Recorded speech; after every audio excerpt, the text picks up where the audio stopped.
Hey everyone, and welcome back to another video on my YouTube channel and part 5 of the Fake It and Make It series. Today I'm going to be sharing the solo shape challenge with you, where I'm using my crafty punches and embellishments in only one shape. The shape I've decided to go for is stars, and I'm going to be documenting one of our wedding photos where everybody had thrown confetti, and we had a late wedding, so it was nice and dark and it had a really beautiful effect.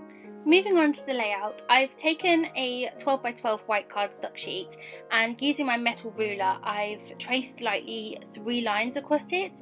I did have these offset from each other so they aren't equally spaced, and I'm now taking a flat brush and some white gesso, and I'm quite messily just layering that over the top. I wanted it to prime the background, but I did want to add some texture with brush strokes, and I'm now going to go on to my spray mists. I have the 2 spray mists that are in my SOS items, the navy and the silver, and I'm now going to add in another Highly Swap Colour Shine in tinsel for a different tone. I wanted all of the 3 lines to be a different colour slightly.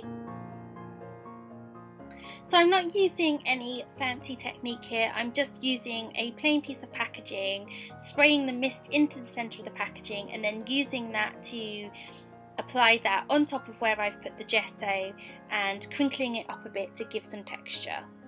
I'm then going to add some splatters of each colour over the top and move on to the next row.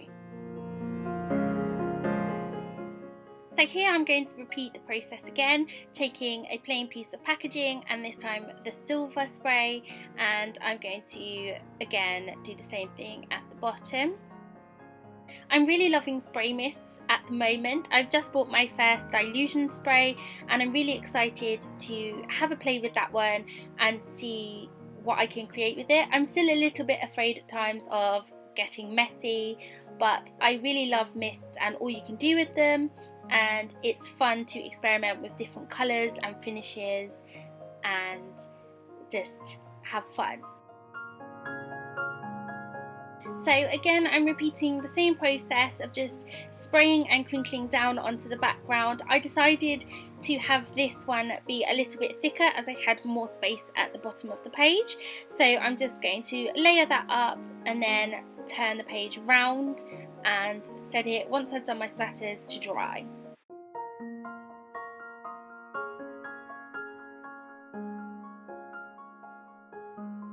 Now I'm going to take the Maggie Holmes paper pad and I'm going to go through it and try and find some papers that I want to punch. I was looking for some paper that had lots of different colours, so I choose this scallop one and start punching out different stars. I'm working with 3 different size punches, a teeny tiny one that's quite large and one that's about 1/2 inch, and I take it in turns to just cut out different colours with those.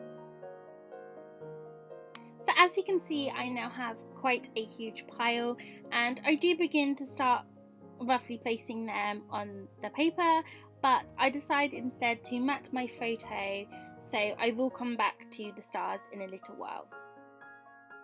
I'm just using my Fiskars trimmer to slightly take some off of one side. There was, I think, somebody's shoe and somebody's hand, so I just trimmed that off a little bit. I'm sticking some double-sided sticky tape on the back and getting ready to stick it to some paper.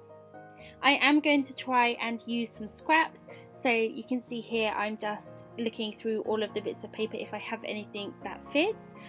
I don't have anything for a complete background in my scraps bin, but I am going to use the green and blue parts of this scallop paper once I've done a base layer first. So I use this Hello paper and I'm just going to tear that using my metal ruler, and then I'm going to layer the green scallop paper behind.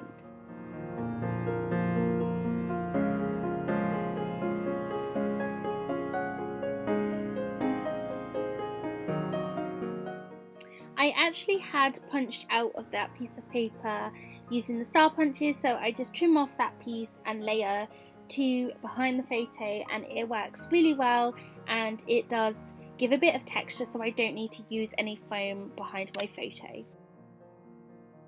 Using some more double-sided sticky tape, I'm going to stick my photo down. It's roughly in the centre, and then I'm going to get to work sticking down all of these stars.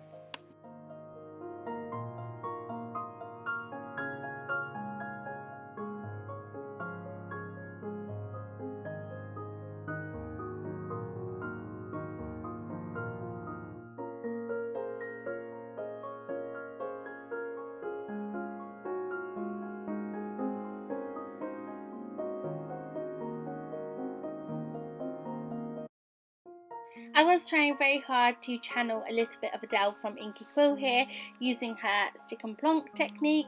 I was trying to not think so hard about where every single star had to be placed and just to get them stuck down. Next, I'm going to be trimming off the excess that's hanging over the edges, and then it will be time to work on my title.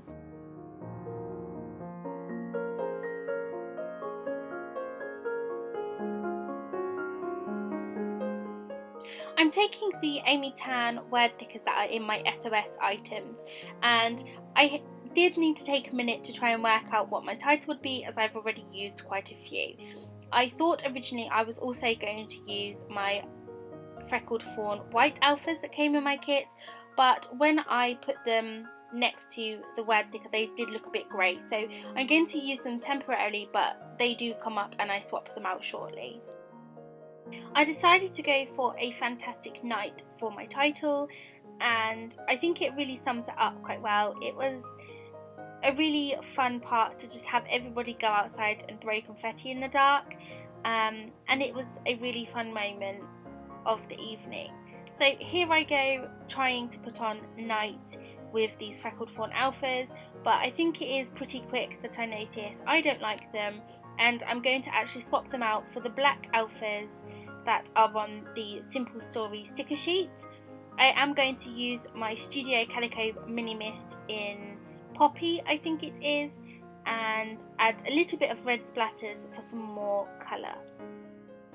I'm then taking my Bella Boulevard tiny word stickers, and I'm putting two that say "This Happened" and "Perfection" on the bottom right corner of the photo, and I'm also adding an extra little black star. I'm then going to swap out the white alphas for the black ones from the Simple Story sticker sheet, and I'm going to use a scrap piece of paper from last week's layout to layer over the photo to help the alphas pop.